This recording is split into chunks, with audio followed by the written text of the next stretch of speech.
क्या आप जानते हैं, हनुमान जी के बचपन में सूर्य को निगलने की पूरी कहानी। हनुमान जी का जन्म वानर राज केसरी और माता अंजना के पुत्र के रूप में हुआ था। वे भगवान शिव के अवतार माने जाते हैं और बचपन से ही उनमें अद्भुत शक्ति और चंचलता थी। एक दिन बालक हनुमान अपनी माता के पास बैठे थे। वे भूख से व्याकुल थे और कुछ खाने की इच्छा कर रहे थे। तभी उनकी नजर आकाश में चमकते हुए सूर्य पर पड़ी। सूरज उन्हें एक लाल और रस भरे फल की तरह दिखाई दिया। बाल सुलभ चंचलता और अपनी अद्भुत शक्ति के कारण उन्होंने सोचा कि वह फल सूर्य खा सकते हैं। हनुमान जी ने विशाल छलांग लगाई और आकाश की ओर उड़ चले। हनुमान जी अपनी गति से सूर्य की ओर बढ़ रहे थे। यह देखकर देवता भयभीत हो गए। सूर्य देव को भी चिंता होने लगी कि यदि यह बालक उन्हें निगल लेगा तो संसार में अंधकार फैल जाएगा। उसी समय राहु भी सूर्य को ग्रसने के लिए वहां पहुंचा, क्योंकि यह अमावस्या का समय था। राहु ने इंद्रदेव के पास जाकर शिकायत की कि यह बालक सूर्य को निगलने की कोशिश कर रहा है और उससे मेरा अधिकार छिन रहा है।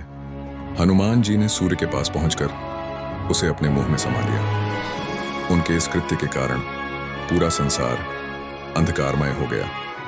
चूंकि सूर्य की रोशनी से ही जीवन चलता है, इसलिए सभी देवता घबरा गए। इंद्रदेव ने स्थिति को संभालने के लिए अपने वज्र का उपयोग किया। उन्होंने हनुमान जी पर वज्र से प्रहार किया। वज्र का प्रहार हनुमान जी की ठुड्डी हनु पर हुआ, जिससे वे मूर्छित होकर पृथ्वी पर गिर पड़े। यह देखकर पवन देव, जो हनुमान जी के पिता थे, को अत्यंत क्रोध आ गया। उन्होंने अपनी वायु को रोक लिया, जिससे संसार में सभी जीव जंतु सांस नहीं ले सके। संसार में हाहाकार मच गया। जब देवताओं को अपनी गलती का एहसास हुआ तो वे पवन देव से क्षमा मांगने आए।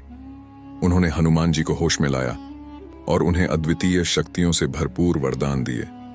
सूर्यदेव ने हनुमान जी को ज्ञान और तेज प्रदान किया। इंद्रदेव ने उन्हें यह वरदान दिया कि वज्र का कोई प्रभाव उन पर नहीं होगा। वरुण देव ने उन्हें जल से अजेय रहने का आशीर्वाद दिया। यमराज ने वरदान दिया कि मृत्यु कभी उन्हें छू नहीं सकेगी।